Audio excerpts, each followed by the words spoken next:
Avant de commencer, abonnez-vous et cliquez sur la cloche de notification pour ne rien rater.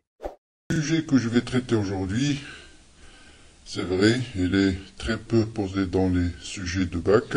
Donc la dernière fois c'était au rattrapage 2018, option PC, que je vais d'ailleurs traiter comme exemple d'application. C'est le mouvement d'une particule chargée dans un champ magnétique. Bien.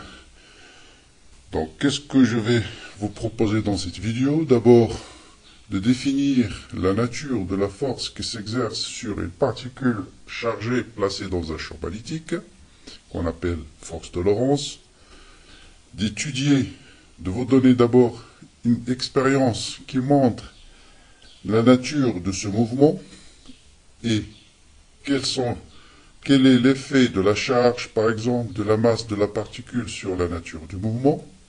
Ensuite, à partir de cette présentation expérimentale, je vais passer au calcul, en utilisant bien sûr les lois de Newton, de montrer quelle est la nature du mouvement de cette particule dans un champ magnétique.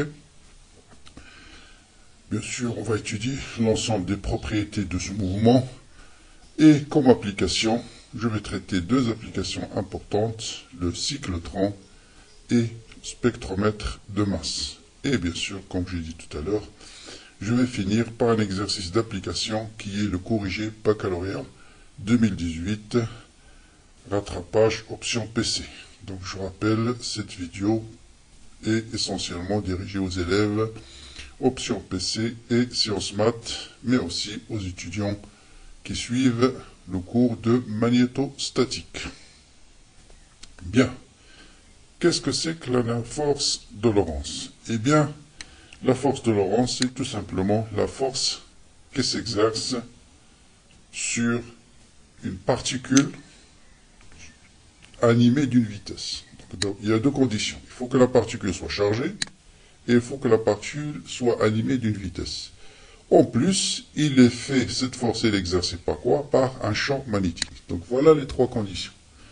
Si la particule est fixe, il n'y a pas de force magnétique. Il faut qu'elle soit chargée, en plus animée d'une vitesse v. Et s'il est chargé et animé d'une vitesse v et passe dans une région où vous avez un champ magnétique P, elle va être soumise à la force de Lorentz qui est définie par QV vectoriel B. Donc la charge multiplié par le produit vectoriel de la vitesse avec le champ magnétique B. Donc vous voyez déjà une propriété très importante pour bien comprendre ce cours-là, c'est de comprendre comment définir le produit vectoriel de deux vecteurs. Eh bien, de quoi est caractérisée cette force? Un vecteur est caractérisé par trois choses, sa direction, son sens et sa norme. Donc bien sûr la direction, je vais revenir en transparent suivant sur la notion de produit vectoriel. Donc, un vecteur, si vous avez un vecteur A est égal à B vectoriel C, vous êtes sûr que A est perpendiculaire au plan formé par B et C. Dans notre cas, la force va être perpendiculaire au plan formé par le vecteur Q fois V et B. Donc le sens, on va définir différentes méthodes qui vous permettent de déterminer le sens de F, mais il faut toujours que le trièdre QV, B et F soit direct. Ça veut dire QV vectoriel B c'est F, B vectoriel F c'est V, et F vectoriel Q fois V c'est B. Donc c'est comme I, J, K. Et la norme bien sûr c'est Q fois le module de V fois le module de B fois sinus de l'angle entre Q, V et B. Bien. Donc voilà la définition de la force de Lorentz. Donc avant de passer à étudier la nature du mouvement d'une particule lorsqu'elle est placée, lorsqu'elle est soumise à cette force-là, quelle est la nature du mouvement, je vais vous montrer d'abord expérimentalement ce mouvement dans la vidéo qui va suivre.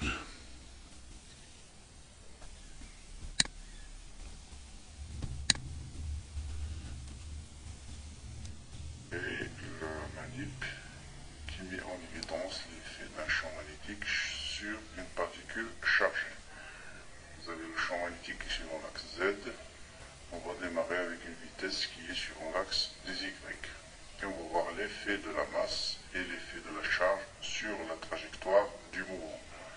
Donc on va d'abord voir quelle est la nature du mouvement. Donc on va prendre une masse Q égale charge Q égale 1, une masse donnée, V0 suivant au Y, et on va voir la trajectoire du mouvement. Donc vous voyez bien que la trajectoire du mouvement est un cercle qui se fait dans le plan perpendiculaire à Z. Ça veut dire Z égale à 0. Et c'est ce qu'on va essayer de montrer par le calcul tout à l'heure. Notez bien maintenant l'effet de la charge et de la masse sur le rayon de la trajectoire. Donc je vais commencer par augmenter la masse. Hop, vous voyez que le rayon de la trajectoire change.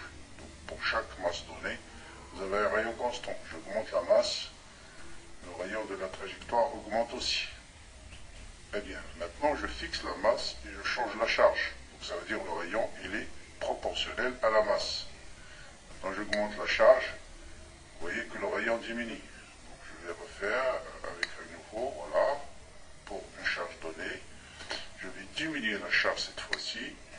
Vous voyez que la trajectoire augmente. Donc, le rayon de la trajectoire, il est inversement proportionnel au rayon. Enfin, un cas où on va dans l'exercice, ça demande un peu plus de calcul, c'est le cas où la vitesse fait un angle alpha n'est plus dans le plan XY. Vous voyez que le mouvement va devenir un mouvement hélicoïdal, c'est-à-dire vous allez voir un mouvement circulaire dans le plan XY et un mouvement de translation suivant l'axe Z. Donc voilà pour la manip qui montre l'effet d'un champ magnétique sur une particule chargée. Bien, qu'est-ce qu'on va résumer, donc à partir de cette vidéo-là, qu'est-ce que vous avez remarqué? Que si on applique un champ magnétique B à une particule, si une particule arrive avec une vitesse V qui est dans une région où vous avez un champ magnétique B, et si la vitesse elle est perpendiculaire, notez bien cette condition-là, la vitesse elle est perpendiculaire au champ, le mouvement se fait dans le plan qui est perpendiculaire au champ, et la nature du mouvement, c'est un mouvement circulaire et uniforme. D'accord? Donc la vitesse elle est constante, et le rayon, nous avons vu qu'il est proportionnel à la masse, inversement proportionnel à la charge. Mais dès que la vitesse fait un angle alpha avec le champ magnétique B, le mouvement devient un mouvement hélicoïdal. C'est-à-dire, c'est quoi un mouvement hélicoïdal? C'est un mouvement circulaire dans le plan XY et un mouvement de translation suivant l'axe Z. Donc si vous faites la somme de ces deux mouvements, vous allez trouver ce qu'on appelle un mouvement hélicoïdal. Maintenant, on va essayer de montrer ça par calcul en utilisant les lois de Newton. Bon, avant cela, d'abord bien comprendre la notion du produit vectoriel. Donc A vectoriel B, par exemple ici, donc il y a soit vous utilisez la règle de la main droite, mais moi je préfère utiliser la règle du tire-bouchon. Alors vous faites par exemple V vectoriel B, ou bien de la main droite, d'accord, vous tournez la main, les doigts de la main du premier vecteur vers le deuxième, la main droite, et le pouce vous donne la direction de V. Ou bien, vous tournez V vers B. Donc si vous tournez V vers B, imaginez vous avez une bouteille avec un bouchon. Vous tournez V vers B. Est-ce que vous ouvrez la bouteille ou vous fermez la bouteille? Donc dans ce cas-là, vous ouvrez la bouteille. Donc le vecteur V vectoriel B est dirigé vers le haut. Imaginez par exemple ici, vous voulez calculer B vectoriel V cette fois-ci. Donc vous tournez B vers B. Si vous tournez B vers V, vous fermez la bouteille. Et donc dans ce cas-là, V vectoriel B, ça va être dirigé vers le bas. Deuxième chose, vous voyez que le produit vectoriel de V avec B, c'est-à-dire F, il est toujours perpendiculaire à V et à B. Ça, c'est un résultat très important. C'est-à-dire, par exemple, si je veux calculer B scalaire V vectoriel B, c'est 0, parce qu'ils sont perpendiculaires. Parce que V vectoriel B, qui est F, elle est perpendiculaire à B, et elle est perpendiculaire à V. Donc, de même, V vectoriel B scalaire V, ce sera égal à 0 aussi. D'accord? C'est clair, cette notion de produit vectoriel. Il faut bien l'assimiler pour bien comprendre la notion de force de Lorentz. Donc, je répète, pour calculer par exemple V vectoriel B, si vous utilisez la règle du tire-bouchon, hein, c'est très simple. Imaginez, vous avez une bouteille, ou bien une cocotte minute, ou bien tout ce que vous voulez. Hein. Vous tournez le premier vecteur vers le deuxième. Si vous ouvrez la bouteille, ça veut dire le résultat du produit vectoriel, c'est vers le haut. Si vous fermez, ça sera vers le bas. Bon, ceux qui préfèrent utiliser la règle de la main droite, donc voilà, V vectoriel B, il est donné par le pouce. Bien. Passons maintenant à quelques remarques concernant cette force avant de rentrer dans les calculs. Il faut d'abord comprendre deux choses, les mettre dans la tête. Un champ magnétique ne permet pas de changer la vitesse des particules. D'accord? Donc un champ magnétique permet uniquement de dévier les particules. À l'inverse, par exemple, on va voir un champ électrique, lui, il permet d'accélérer, c'est-à-dire de changer la vitesse des particules. Pourquoi? Si on veut calculer la puissance fournie par la force de Lorentz, nous avons vu dans le cours de mécanique que la puissance d'une force, c'est la force scalaire la vitesse. Et je viens de dire que comme F est perpendiculaire à B et perpendiculaire à V, donc ce produit scalaire est égal à 0. Parce que le produit scalaire de deux vecteurs, ils sont perpendiculaires, il est nul. D'accord?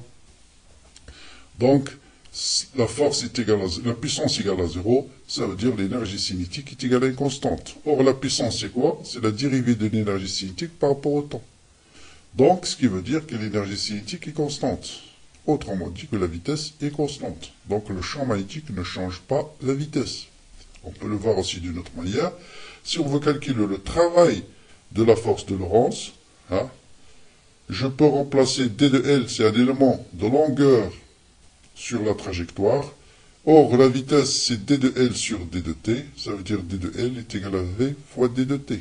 Autrement dit, si je remplace ici D de L par V D de T, vous allez voir F scalaire V. Donc, le travail de la force, c'est nul. On peut le comprendre facilement ici, puisque la force, elle est toujours perpendiculaire à la vitesse. Or, la vitesse, c'est tangent à la trajectoire. Et on sait que le travail d'une force qui est perpendiculaire à la trajectoire, il est toujours nul. Parce que F scalaire D de L est égal à 0. Ou bien F est perpendiculaire à D de L. Voilà deux remarques très importantes. Donc, la force de Lorentz est une force qui ne travaille pas. Ça veut dire qu'il ne change pas la vitesse d'une particule. Et l'énergie cinétique, c'est une constante. D'accord? Deuxième remarque, c'est que dans toute l'étude qui va suivre, on ne va jamais parler du poids de la particule. Ce n'est pas parce qu'il n'existe pas, mais tout simplement parce que on traite des particules très légères, l'électron, le proton. Leur poids, il est extrêmement négligeable devant la force de Lorentz, donc on ne va pas tenir compte du poids dans la suite du cours. Bien. On va essayer maintenant de déterminer ou de montrer quelle est la nature du mouvement de la particule placée dans un champ magnétique B. Donc voilà les données. On se place dans le plan XY, c'est-à-dire le plan de l'écran. Ah, d'accord? Le champ magnétique B, lui, il est perpendiculaire au plan de l'écran et dirigé de l'extérieur vers l'intérieur. C'est un vecteur qui est rentrant. Et on suppose que dans cette région-là, vous avez un champ magnétique B et une particule qui arrive, qui pénètre dans cette région avec une vitesse V0. D'accord? Et V0, on l'a choisi par exemple, suivant moins J. Mais peu importe. Hein. B, lui, il est suivant K. D'accord? Bien. Donc, on va suivre exactement la même démarche qu'on fait en mécanique. Quelle est la nature du système étudié? Quelle est la nature du repère? Énoncer deuxième loi de Newton et faire la projection de cette loi de Newton. Et en général, vous déterminez directement la nature du mouvement. Donc la particule étudiée, c'est une particule chargée. Bon, la charge peut être positive comme elle peut être négative. Bon, j'ai choisi ici une charge négative. On va commencer l'étude dans le référentiel lié au sol, c'est-à-dire un repère RIJK, d'accord? Et les forces appliquées, comme je disais tout à l'heure, il n'y a que la force de Lorentz parce que le poids, elle est négligeable. La force de Lorentz, on vient de le définir, c'est QV vectoriel B. On va appliquer la deuxième loi de Newton. La somme des forces est égale à la masse fois l'accélération de la particule. Et l'accélération, c'est la dérivée de la vitesse par rapport au temps. D'accord? Je vais d'abord montrer que le mouvement se fait dans le plan XY. Ça veut dire tout simplement, quel que soit t, la composante z de la particule, il est toujours égal à 0. Ça veut dire la particule n'existera que dans le plan XY. Donc, pour montrer que z égale à 0, on va essayer tout simplement de projeter la deuxième loi de Newton suivant l'axe z. Donc, pour projeter un vecteur, il suffit de calculer son produit scalaire suivant ce vecteur unitaire. Bon, montrant que le mouvement se fait dans le plan XY, donc je vais faire projection de cette équation-là, de cette relation suivant l'axe z, c'est-à-dire scalaire k est égal à ce terme scalaire k. Or, B, il est suivant K. D'accord? Et donc, vous avez K, il est perpendiculaire. V vectoriel B, c'est un vecteur qui est perpendiculaire à K. D'accord? Je viens de définir tout à l'heure qu'est-ce que c'est que le produit vectoriel. Donc, A vectoriel B, c'est un vecteur qui est perpendiculaire à A et qui est perpendiculaire à B. Donc, V vectoriel B, il est perpendiculaire à Z, c'est-à-dire au vecteur K. Et K scalaire un vecteur qui lui est perpendiculaire, c'est bien sûr égal à 0. Donc ça, c'est égal à M, produit scalaire, ou bien la projection de A suivant l'axe Z, qui est D de V de Z sur D de T. Or, on a dit ce terme égal à 0, ça veut dire tout simplement D de V de Z sur D de T égale à 0. Donc, V de Z égale à une constante. D'accord? Et cette constante est égale à quoi? Est égale à la projection de la vitesse, on va la prendre à T égale à 0. Or, à T égale à 0, V est dans le plan XY, ça veut dire V de Z égale à 0. Et puisque V de Z égale à 0, ça veut dire D de Z sur D de T égale à 0. Donc Z est égal à une constante. Et comme à T égale à 0, là aussi on a choisi Z égale à 0. Donc, quel que soit T, vous avez Z égale à 0. Donc vous voyez qu'on montre facilement que le mouvement va se faire uniquement dans le plan XY. Donc je répète, il suffit de prendre la deuxième loi de Newton. D'habitude, on fait sa projection suivant X, Y, Z. Là, j'ai besoin de faire uniquement la projection ou bien vous calculez juste QV vectoriel B. Ça sera, vous faites V vectoriel B, quelle est sa composante suivant X, suivant Y, suivant Z, est égal à MA, D de V de X sur D de Y, D de VY sur D de T, et D de V de Z sur D de T. Et vous faites l'égalité des composantes suivant l'axe Z, et vous allez trouver D de V de Z sur D de T égale à 0. Donc, V de Z égale à une constante. Et par conséquent, cette constante, on va la prendre à un instant particulier, par exemple, T égale à 0. Ça veut dire V de Z égale à 0. Et comme V de Z, c'est tout simplement D de Z sur D de T, ça veut dire aussi que Z égale à une constante. Et comme à T égale à 0, là aussi, on a pris Z égale à 0. Donc, le mouvement se fait uniquement dans le plan XY. Donc, voilà la première déduction de la deuxième loi de Newton. Et vous voyez bien, se fait dans le plan XY si et seulement si la vitesse à t égale à 0 est perpendiculaire au champ. Et je viens de montrer ceci dans la vidéo précédente. Si la vitesse fait un angle alpha avec le champ magnétique, le mouvement, ça sera un mouvement éliquidal. Mais là, on traite uniquement le cas où la vitesse V est perpendiculaire au champ magnétique B. Très bien. Maintenant, on veut montrer que ce mouvement est circulaire uniforme. Et vous allez voir, dans tous les exercices qu'on vous propose, souvent, le plus simple, c'est de travailler dans le repère de Freinet. Et dans le repère de Freinet, vous allez montrer facilement que le mouvement est circulaire et uniforme.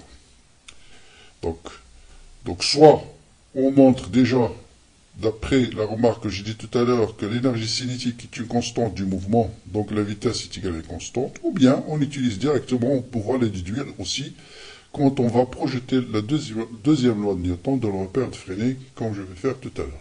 Mais là, on peut démarrer, par exemple, dire que la vitesse est égale à une constante, parce que, je l'ai montré tout à l'heure, l'énergie cinétique, ou bien la puissance de la force de Lorentz, elle est nulle. Or, la puissance, c'est la dérivée de l'énergie par rapport au temps. Donc, l'énergie cinétique est égale à une constante. Dans le repère de Freinet, ça, il faut le connaître par cœur, les composantes de l'accélération, vous avez une composante normale et une composante tangentielle.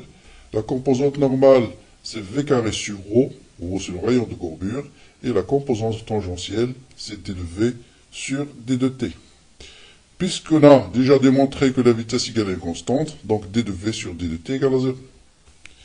Et donc, l'accélération se réduit à la composante normale qui est V0 au carré, puisque V égale à une constante, donc il est égal à sa valeur initiale qui est V0 au carré sur ρ.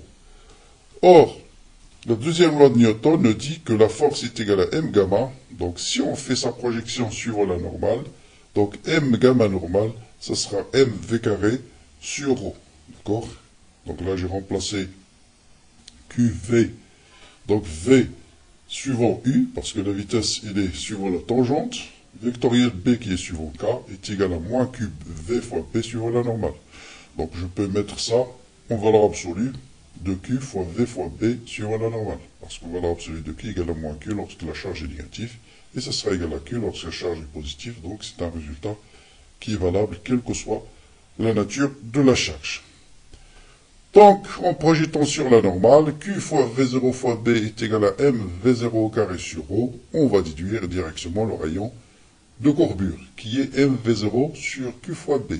Et d'après la vidéo de tout à l'heure, vous voyez bien que le rayon est proportionnel à M, inversement proportionnel à la charge.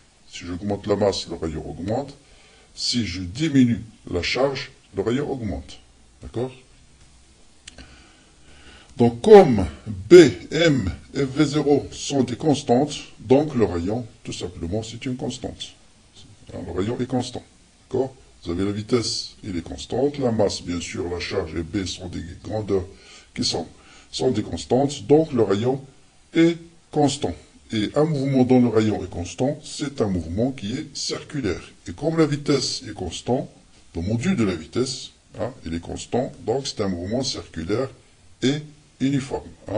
C'est un mouvement circulaire et uniforme. Je vais ramener mon stylo pour le souligner. Circulaire et uniforme. Donc, I, uniforme. D'accord?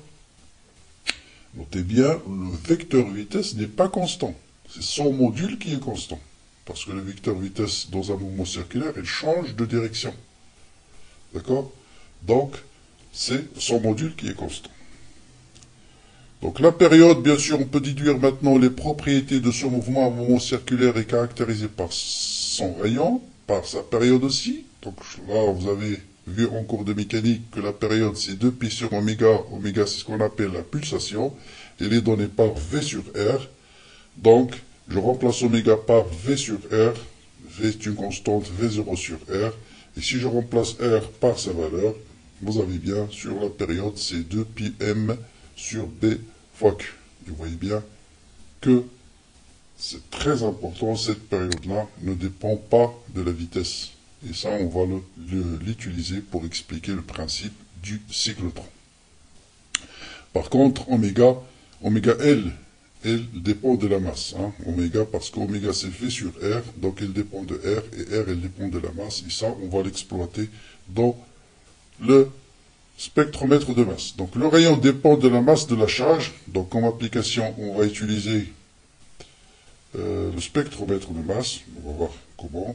Et le rayon ne dépend ni du rayon, la période ne dépend ni du rayon ni de la vitesse. Vous voyez, quel que soit le rayon, quelle que soit la vitesse, la période est une constante. Et ça va être exploité pour accélérer les particules dans un cyclotron. Enfin, il y a une autre propriété qu'on traite lorsqu'on étudie un mouvement d'une particule chargée dans un champ magnétique, c'est ce qu'on appelle la déflexion magnétique. C'est quoi la déflexion magnétique? Vous avez une particule qui arrive, donc vous avez d'abord une région où existe un champ magnétique B, c'est une très faible région de longueur petit l, donc le champ B il n'existe uniquement que dans cette région, c'est-à-dire entre là et là. Dans cette région, on va injecter une particule qui est chargée avec une vitesse initiale V0, d'accord?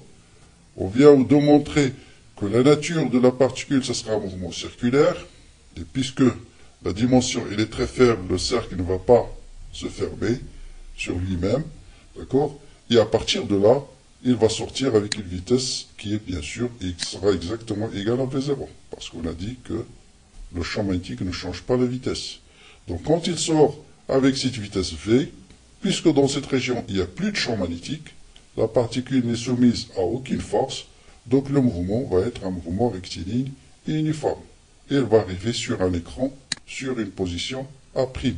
Et cette distance-là, c'est-à-dire la distance entre sa direction initiale et ce point d'impact sur l'écran, c'est ce qu'on appelle la déflexion magnétique. Et on va montrer que cette déflexion magnétique, elle est directement proportionnelle au champ. Donc on peut utiliser par exemple la mesure de cette déflexion magnétique pour mesurer le champ magnétique B. Donc, voilà voilà les données du problème. Donc on va utiliser quelques propriétés purement géométriques. Donc là vous voyez bien que ce vecteur-là, c'est le rayon du cercle. Donc il est perpendiculaire au cercle.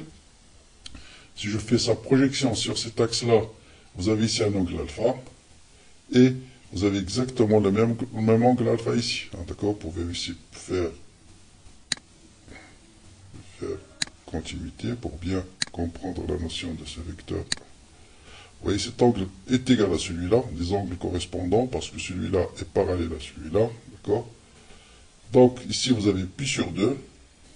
Ici, vous avez alpha. Donc, vous allez voir ici pi sur 2 moins alpha. Ici, vous avez pi sur 2. Donc, vous allez voir ici alpha. Donc, alpha qui est là, c'est le même qui est là. Et c'est ce qu'on va utiliser pour déterminer cette distance-là. Deuxième chose qu'on va utiliser, la région où existe un champ magnétique, elle est en général, c'est une région qui est très très faible. C'est-à-dire cette longueur L, elle est très petite par rapport à la longueur grand L. Voilà les données. Donc on envoie un électron avec une vitesse donnée, et on vous demande de déterminer la déflexion magnétique. Bien sûr, on suppose, comme je dis, la distance petite L très petite devant grand L. Bien. Toujours comme mécanique, repère d'études, système étudié, force appliquée, ça, maintenant vous le connaissez par cœur. On va projeter la deuxième loi de Newton. Bon, là, c'est juste une autre façon de vous rappeler pourquoi la nature du mouvement est circulaire. Vous voyez que maintenant, je vais travailler uniquement dans le repère de Freinet. Et je vais déduire que la nature du mouvement circulaire uniforme et je veux calculer le rayon. C'est-à-dire refaire ce que j'ai fait tout à l'heure, mais directement en utilisant le repère de Freinet. Donc la force c'est QV vectoriel B est égal à M gamma. Donc voilà l'accélération. Donc le vecteur accélération est perpendiculaire aux vitesses et ceci à chaque instant. Donc ça veut dire, et comme la vitesse est tangent en chaque point à la trajectoire, ça veut dire l'accélération est une accélération normale. D'accord? L'accélération elle est normale. Autrement dit, sa composante tangentielle est égale à 0. C'est-à-dire la composante de l'accélération suivant la tangente, elle est nulle. D'accord? Parce que, je répète, l'accélération c'est donné par V vectoriel B. B il est suivant Z. Voilà, il est perpendiculaire au plan de la feuille. La vitesse il est tangent à la trajectoire. Au fait, V vectoriel B, ça va vous donner un vecteur qui est normal au plan. Et qui est normal à la trajectoire. Bien. Donc on va travailler dans le repère de Freinet qui est G, composante normale, composante tangentielle, d'accord? Ici c'est G. Donc vous voyez que gamma est égal à moins E sur M, donc V vectoriel B. Donc si vous calculez tout à l'heure, ce sera suivant moins la normale, mais avec ce signe moins, ce sera suivant la normale. Or la composante gamma, c'est gamma normale, gamma tangentielle plus gamma normale, en faisant l'égalité terme à terme. Donc ce terme est égal à celui-là, et la composante tangentielle, bien sûr, ce sera égal à 0. Donc l'accélération elle est perpendiculaire à la vitesse. Et donc, puisque d de v sur dt égale à 0, ça implique que v égale à constante. Voilà, je retrouve le fait que la vitesse est égale à une constante. Autrement dit, le champ magnétique ne change pas la vitesse. Et à partir de la deuxième relation, on détermine le rayon de courbure.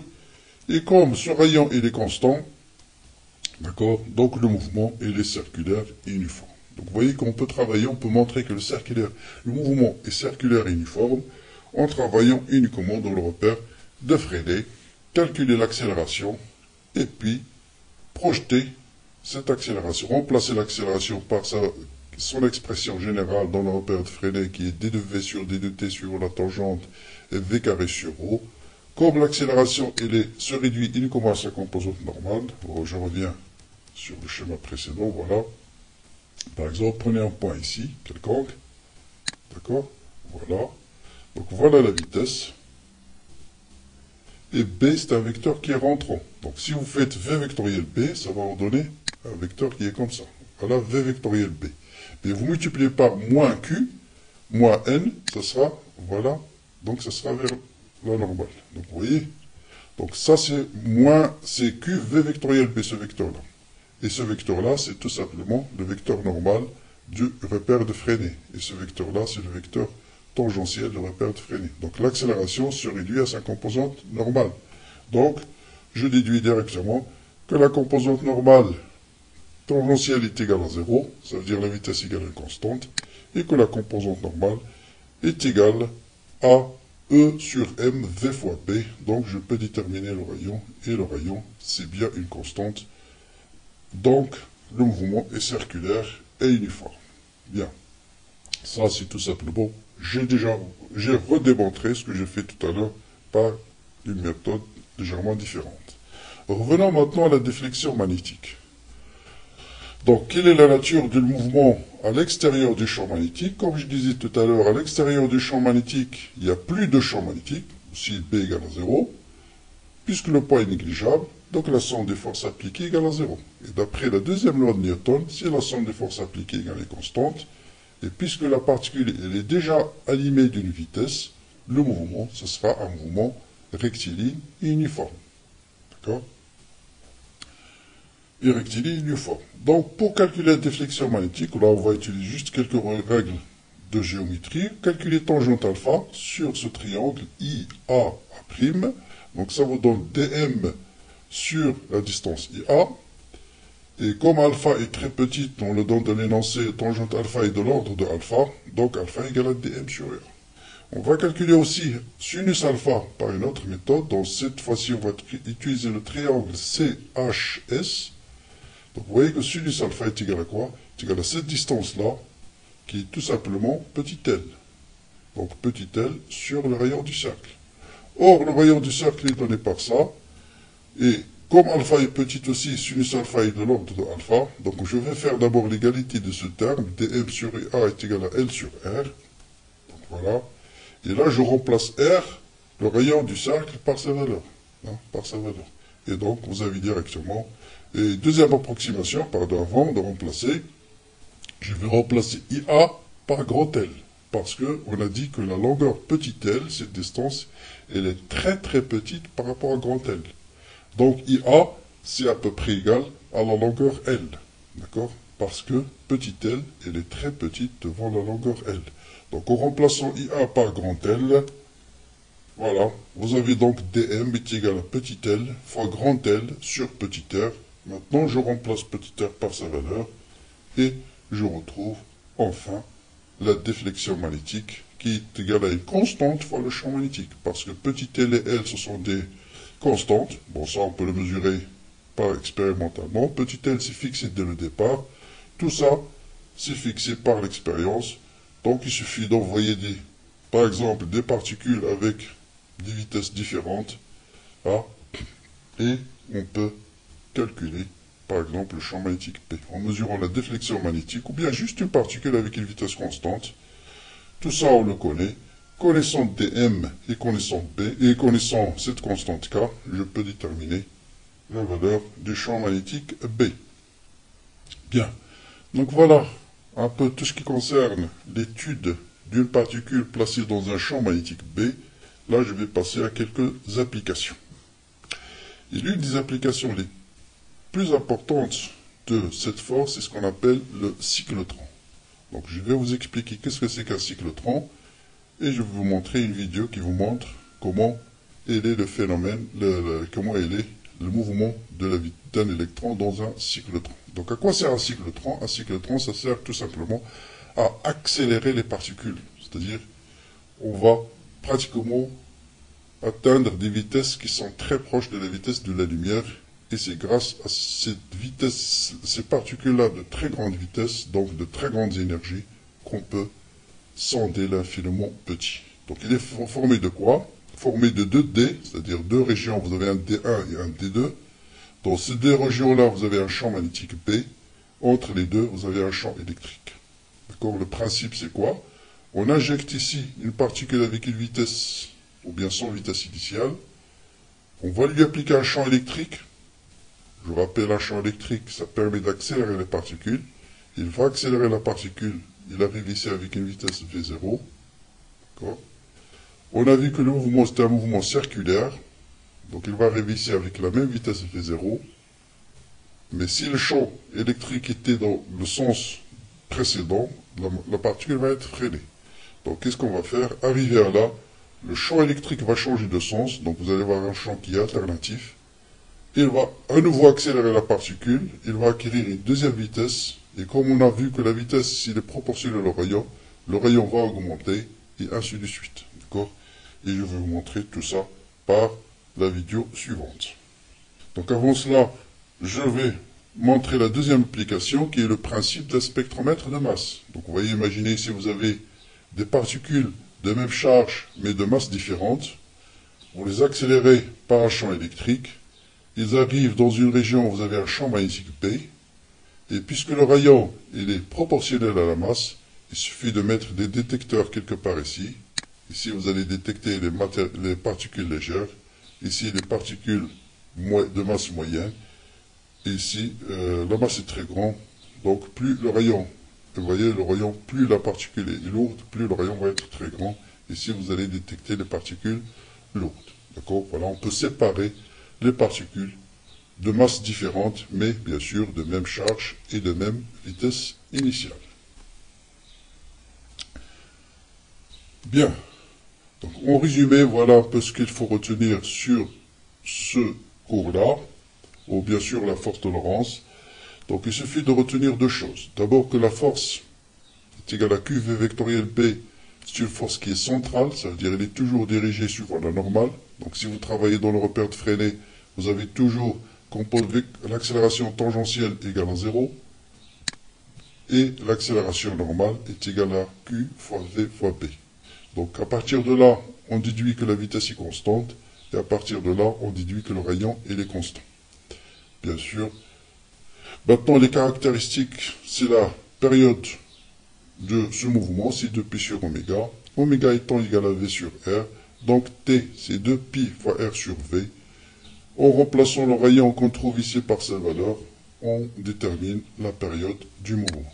Donc voilà les quelques formules à retenir sur, bon, souvent, vous allez voir dans les exercices précédents, on vous donne déjà la nature du mouvement, on vous montre d'appliquer la période, déterminer la masse, ou bien montrer que le mouvement est circulaire et uniforme. Ça tourne autour de ça les questions proposées au bac. Mais surtout, il faut toujours savoir démontrer la nature du mouvement et déterminer le rayon. Voilà les deux choses à savoir à mon avis.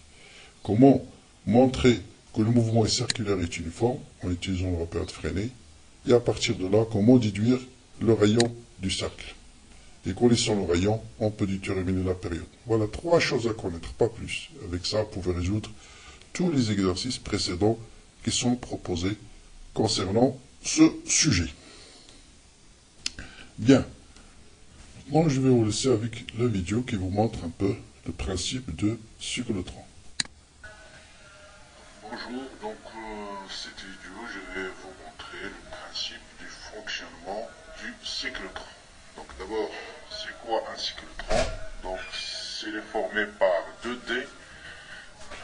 Donc voilà, c'est la forme de la lettre T. Dans chaque région, chaque T, il existe un champ magnétique B qui est perpendiculaire à la surface ou bien à la surface du D, ça veut dire les suivants Z par exemple, dirigé vers le haut. Entre les deux D, on va appliquer une tension alternative, c'est-à-dire vous allez avoir un champ électrique qui va osciller, il va être dans un sens pendant une période, et pendant l'autre période, il va changer de sens.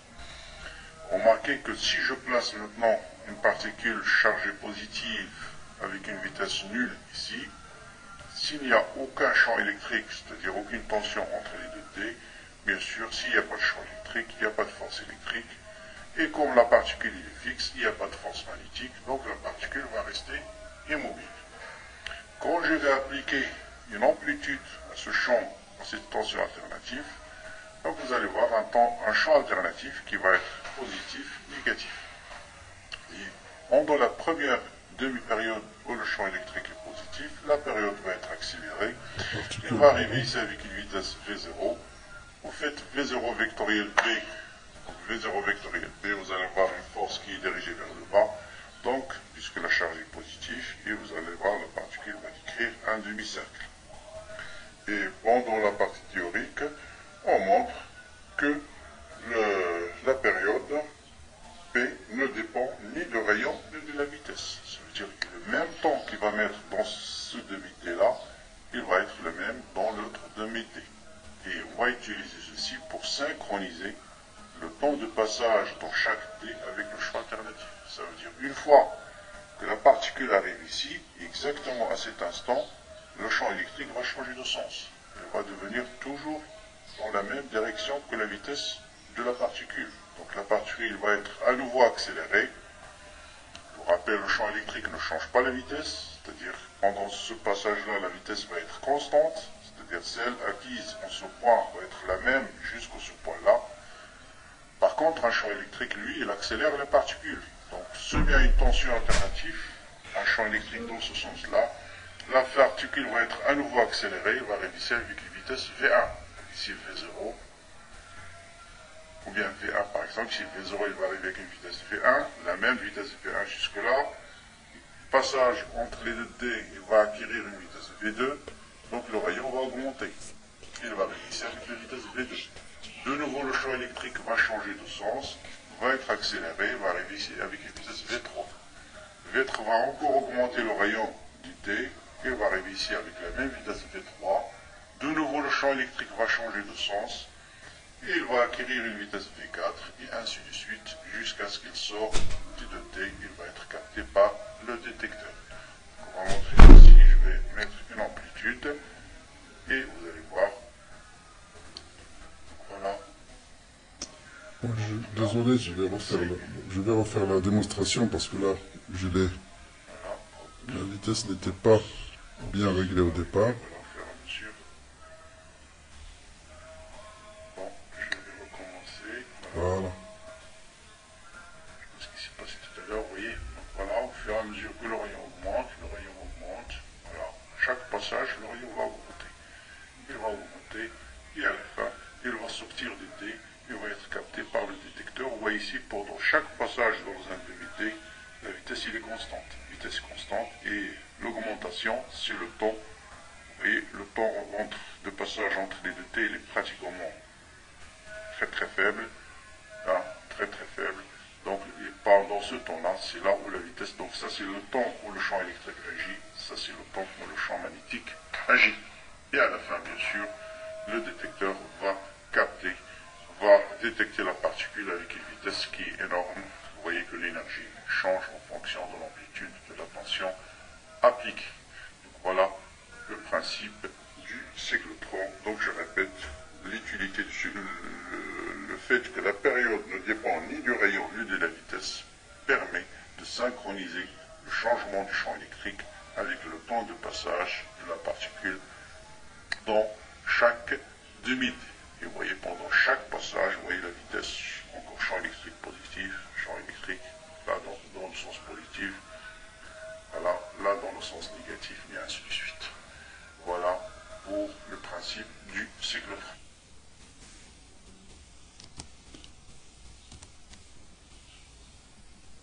Bien, donc voilà pour le principe du cyclotron. Donc vous avez bien remarqué que, bien sûr, après chaque passage, la vitesse augmente, et comme la vitesse est proportionnelle au rayon, le rayon augmente, ou bien le rayon augmente, donc la vitesse augmente, et à la fin, on va détecter des particules avec une énorme vitesse.